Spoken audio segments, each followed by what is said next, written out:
Hello, everyone, and thank you as always for tuning into this month's edition of our market updates. If you're watching this content on YouTube and find it valuable, please click that little subscribe button down below. We really appreciate your support. All right, it's been a summer unlike any in recent memory in the Vancouver real estate market. I guess you can kind of say that about most things in 2020, however. Sales activity remains strong, prices are going up, and all the while the downtown condo market is struggling. So, without any further ado, let's take a look at the numbers.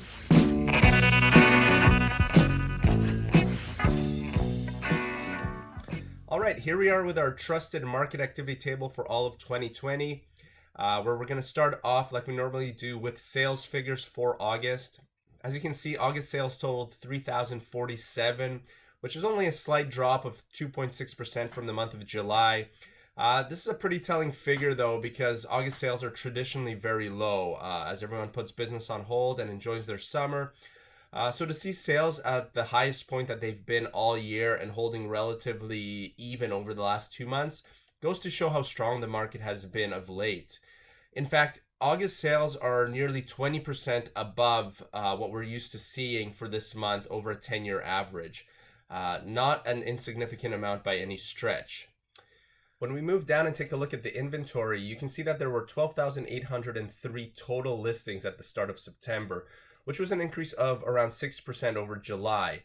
And this jumps out at me as well. Again, August is supposed to be a slow month, yet inventory is rising. So folks are out there listing their properties. In fact, of the nearly 13,000 listings, almost 6,000 of them were new to the market. And just to put that into perspective, that's a 55% increase over last August, and 35% higher than what we are used to seeing as an average for the month.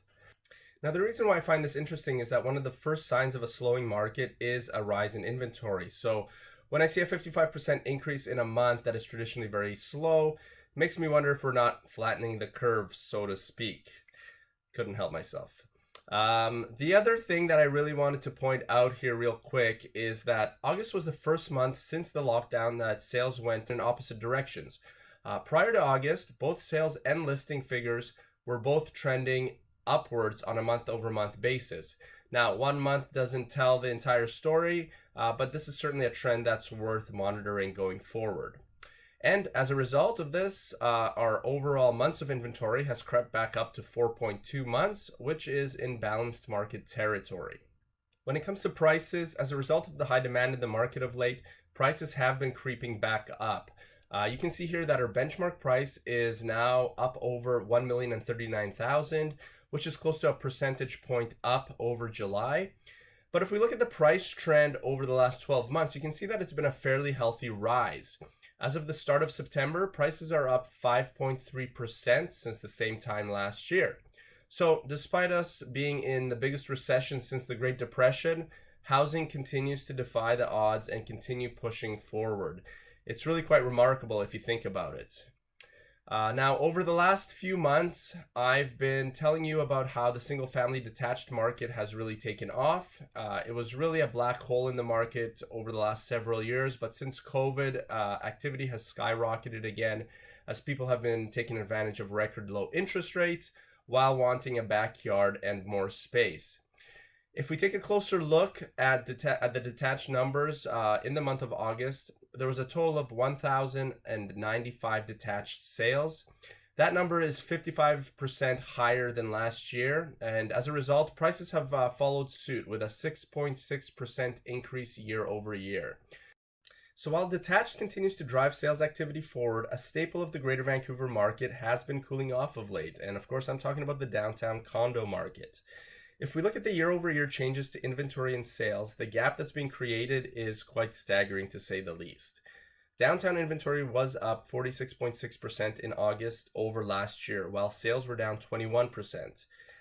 As I mentioned last month, I think this is a result of a number of factors, including investors just being squeezed a little bit tight in their pocketbooks these days, the fact that the rental market has softened due to a lack of foreign students and temporary foreign workers, as well as a lack of travelers that has been such a windfall for Airbnb hosts in the downtown core. And the fact that COVID has allowed people to work from home, making travel to the city not as big of a motivation for living downtown, that's a huge factor. It means people are willing to trade off more square footage for being a little bit further out. It'll be interesting to see how this all plays out in the coming months and into the early part of 2021.